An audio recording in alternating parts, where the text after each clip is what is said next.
আপনারা দেখলেন কিছুদিন সন্দেশখালী নিয়ে নাটক করে বেড়ালো, চক্রান্ত বেরিয়ে গেল। রোজ মোদীবাবু বলতেন চালাকে যাও, লাগাকে যাও, চালাকে যাও।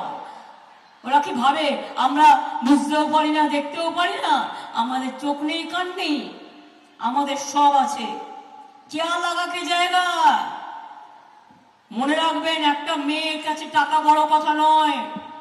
আত্মসম্মান যদি মা বোনের পিছে চলে যায়, সে আত্মসম্মান কখনো ফিরে আসে না। এটা তো জঘন্য অপরাধ। যে সে জানে না তাকে দিয়ে কি লিখিয়ে নেওয়া হচ্ছে, যেটা আগেকার দিনে হতো। আজকেও এই একবিংশ শতাব্দী, এই শতাব্দীতে এসেও আমাদের বলতে হবে যে আমাকে লিখিয়ে নিচ্ছে, আমার উপর ধর্ষণ করা হয়েছে। বেচারা জানতোই না, তারা এখন সমস্ত বলছে টিভির কাছে দেখে দেখে, যেটা আমরা দেখতে পাচ্ছি। মাননীয় রাজ্যপাল, আমার কি দোষ আপনি বলুন? আমি তো জানি না ঘটনা পুরো। বলছে দিদিগিরি নেই চলেগা। আমি বলছি ও তো সच है, दादागिरी नहीं चलेगा, दीदीगिरी नहीं चलेगा। लेकिन राज्यपाल, पहले आपको तो पदत्याग करना चाहिए। Who are you to torture the women? এখনো তো সব বেরোয়নি। আর একটা ভিডিও আমি পেলাম, পেন ড্রাইভ, আরো কীর্তি কেলেঙ্কারি, কীর্তির পর কীর্তি, কেলেঙ্কারির পর কেলেঙ্কারি। বাবারে, আমাকে এখন রাজভবনে ডাকলে আমি আর যাব না। রাজভবনে আমি আর যাচ্ছি না ভাই। আমাকে রাস্তায় ডাকলে যাব। রাজ্যপালের কথা বলতে হলে আমাকে রাস্তায় ডাকবেন, আমি রাস্তায় গিয়ে দেখা করে আসব। কিন্তু যা কীর্তি কেলেঙ্কারি শুনছি, আপনার পাশে বসাটাও পাপ।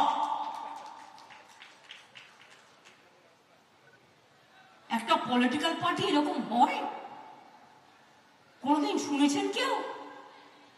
তার আবার সেই ছোড়ের মায়ের আবার বড় বড় গলা, শূন্য কলসি, বড্ড বাজে বেশি।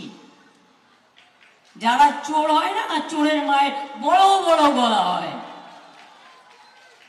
পকেট মার জানেন তো? পকেট মারি করে করে নিজে বাঁচবার জন্য নিজেই আগে পকেট মার বলে চিৎকার করে, যাতে অন্য পকেট মার, যাতে নিজে পালিয়ে যেতে পারে।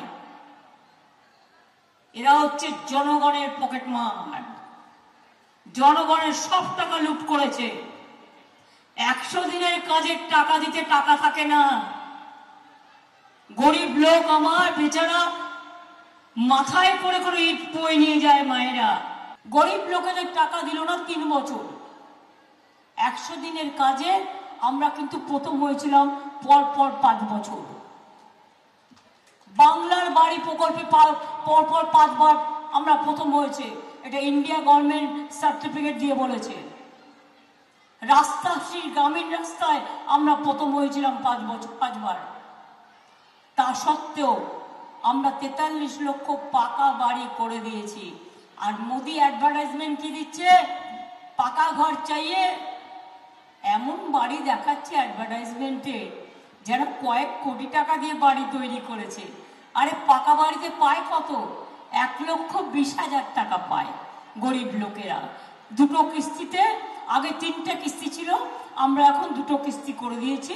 60 লাখ 60 লাখ। শুনুন, আমার এখানে এখনো 43 লক্ষ বাংলায় বাকি আছে। কাঁচা বাড়ি তো গ্রামে গ্রামে সবার। আস্তে আস্তে করব। আগামী ডিসেম্বর মাসে আমরা শুরু করব 11 লক্ষ পাকা বাড়ি আমরা করে দেব। মোদির ভিক্ষে আমাদের বাংলা চলে না। মিথ্যে পা দিয়ে একখানা দুর্যোধন দুঃশাসন থেকেও ভয়ঙ্কর।